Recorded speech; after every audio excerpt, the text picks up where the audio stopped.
Igbo traditional rulers went to bow down to the Sultan of Sokoto. That's not the news. While they are there bowing down, Fulani herdsmen invaded their place in Enugu and slaughtered many men, including women and children, while also raping the women. If you are watching, kindly subscribe to the YouTube channel, all notifications, drop a comment, like and share with others. After 5 minutes, I will give you the chance to see the video clips of the owners from Imo State bowing down to the Sultan of Sokoto. You will see the video by yourself after 5 minutes of analysis. How does this news come to you? Eastern owners are bowing down to the Sultan of Sokoto, who is a Muslim, and they are Christians. How does this come to this moment? They not come to me as a surprise. That's what we are agitating for, and that's why people who are of the understanding that the Biafran nation cannot fall to Islamization. The Biafran nation cannot fall to Sunni a concept of religion. The Biafran nation will not fall to the Shiite concept. You know, Biafra has become a religion of its own, a religion of freedom, of humanity and peace. That's what we represent. Biafra is not contesting anything with anybody. As simple as that. Let them allow the Eastern governors alone, allow the people of the East alone. Imagine that kind of a thing. Peter Mba ordering all the whole traditional rulers, even want to go to Sokoto to pay homage, even when they are there, to beg the man whether to consider them or not to consider them, or whether to stop Fulani herdsmen or not to stop Fulani herdsmen. The same herdsmen entered communities and wipe away the entire community. The international community is watching. The Nigerian government, I don't know watching. The army, the police, are they not seeing atrocities? That Igbos are not even violent. Why is it that they have always been killed by the Fulani herdsmen? The president himself is there. He's not saying anything. And this has been happening often and on and on and on, always. And all the whole Eastern governors are there. That is why they do not want Mazi Nnamdi Kanu released. That is why they keep on playing with the sensibilities of the Igbos. The Igbos, as I'm talking to you now, over 15 million Igbos have died as a result of this thing since 1960 to date. 15 million. And they have never for one day use any gun, use any force, or even trying to colonize anybody. That's because we are part of Nigeria. That is the only thing. And they have refused to be part of Islam. They have refused to be part of Islamization. They've rejected the concept. If people accept Islam, do you think that this killing will continue? No, there's no way we can. The world will end at that point. The world will end at that. The whole world will end at that point. I want you to go back and listen to what J.D. Vance, the Vice President of the United States of America under President Trump, was saying a few days ago at the Oval Office, or possibly when he was addressing a forum somewhere in Europe, somewhere in America, somewhere in the Western world. I remember very clearly. He pointed Nigeria clearly that as the American government has been receiving information about the killings of Christians all over the world, and that the Trump administration will not buy into that, especially in Nigeria. That was the statement of the man. What I'm the one that said it. I'll repeat it if you want me to repeat it. I don't borrow this from anybody. I'm telling you that the international community is getting bruised on the development of how Christians are being killed, and to the extent that the Eastern governors themselves, you see the reason why they do not want any space.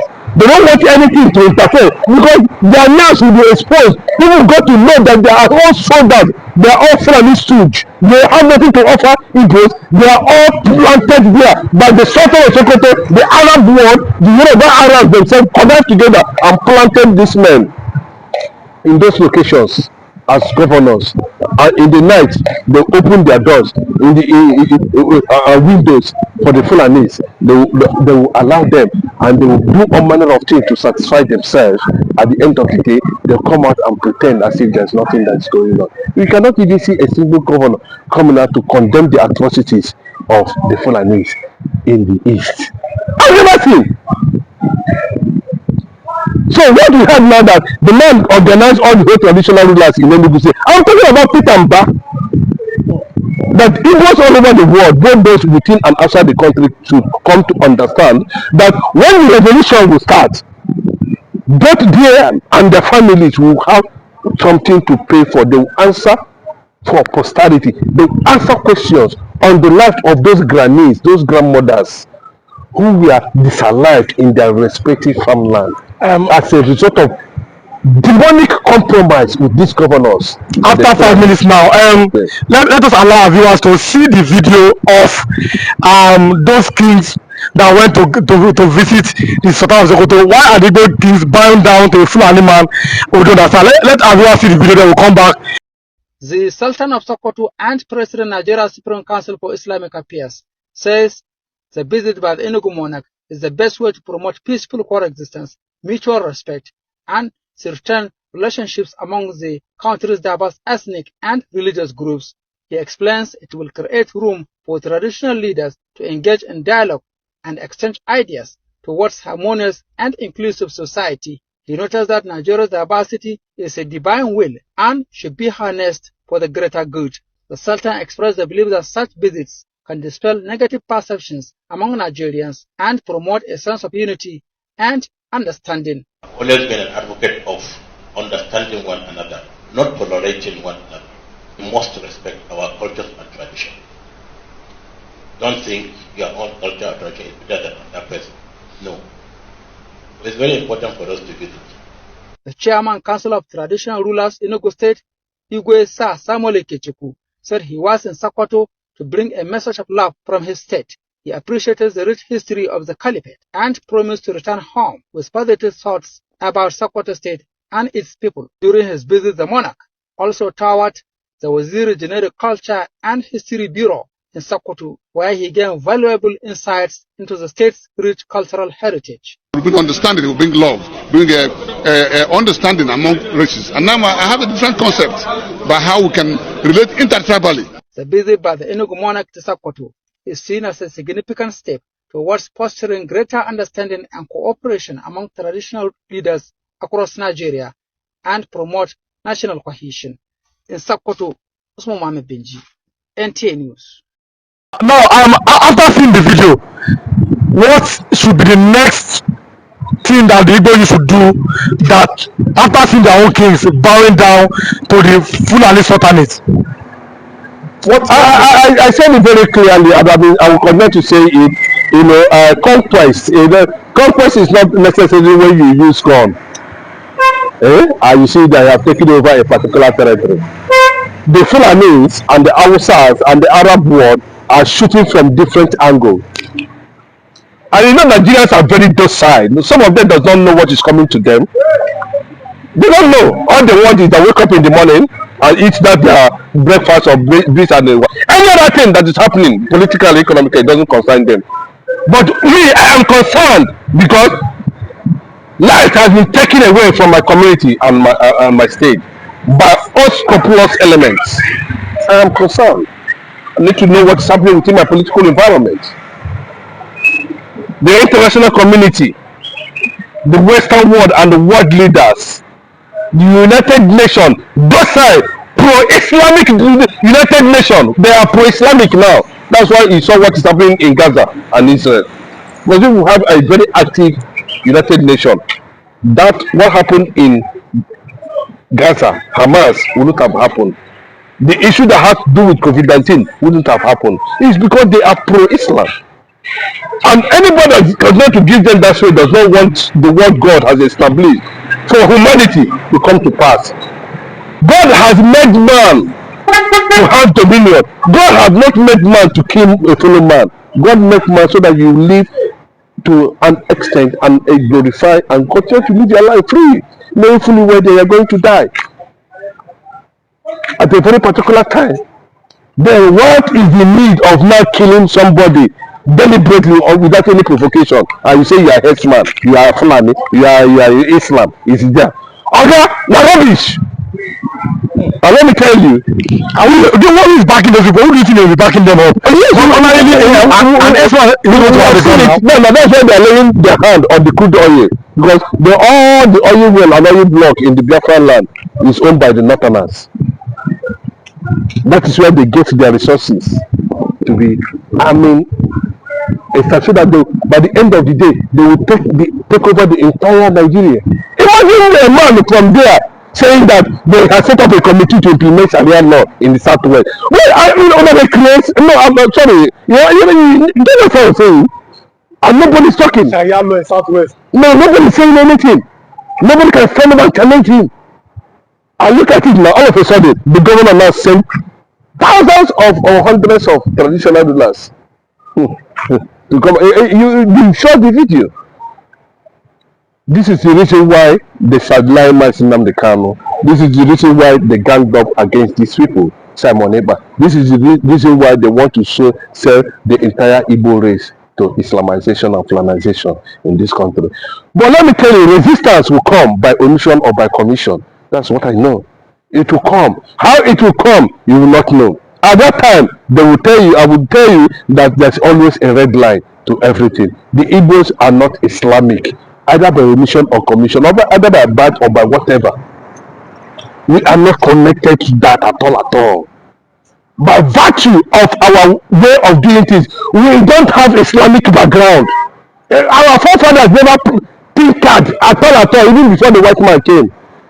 Our own has always been Chi. Chi is our religion and our way of worship. That is what we do.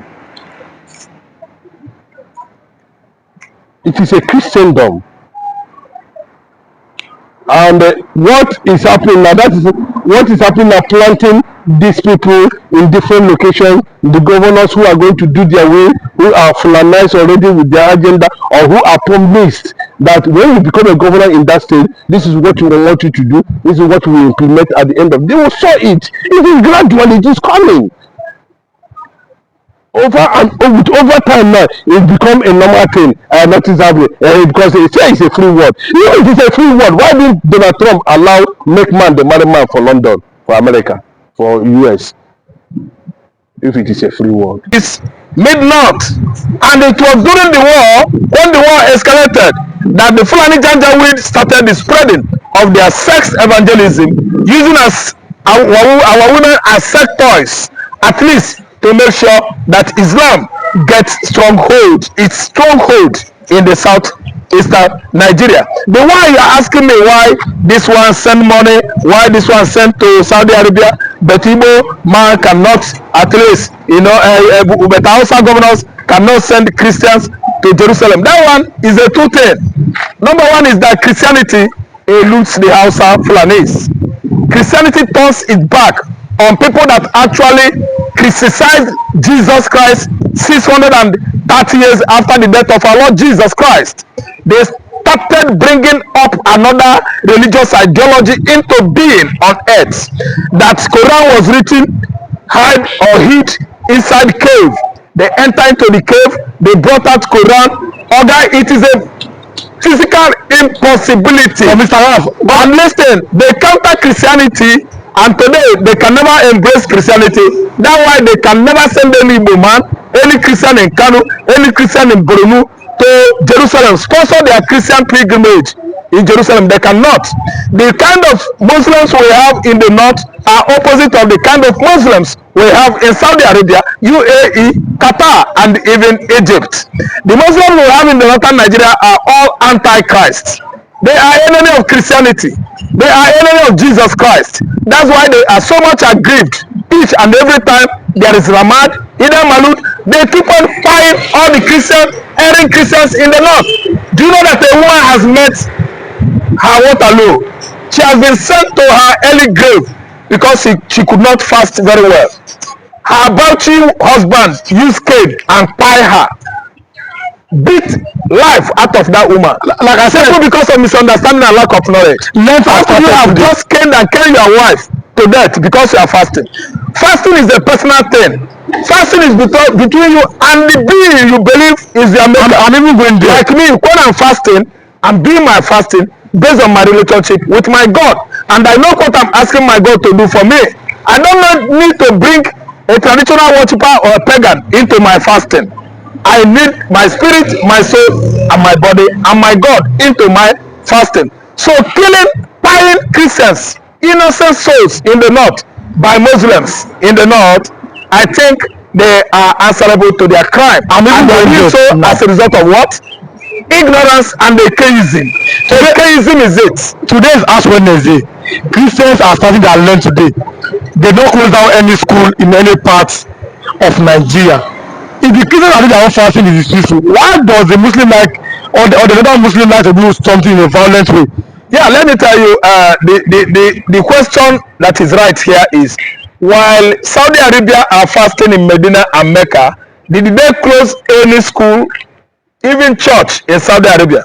Did they close mosque that nobody should enter mosque while they are fasting? Did they close their road, block everywhere to cause traffic, hula bula, because they are fasting? They don't do that. They fast humbly. They fast in their various slums or homes. They don't obstruct anybody's business. They don't stop school and students from going to school. That is the kind of development, advancement we have in the Middle East Europe, where Saudi Arabia is situated. They are well educated. They are not people that are reading only their language, Arabic inscription, Arabic writing, mosque to dining, eat food, go to mosque, come back from mosque, go and eat food, go to mosque, come back from mosque, go to food, go chop food. No. Saudi Arabia, you have doctors, engineers, radiologists. You have people that are experts on information technology.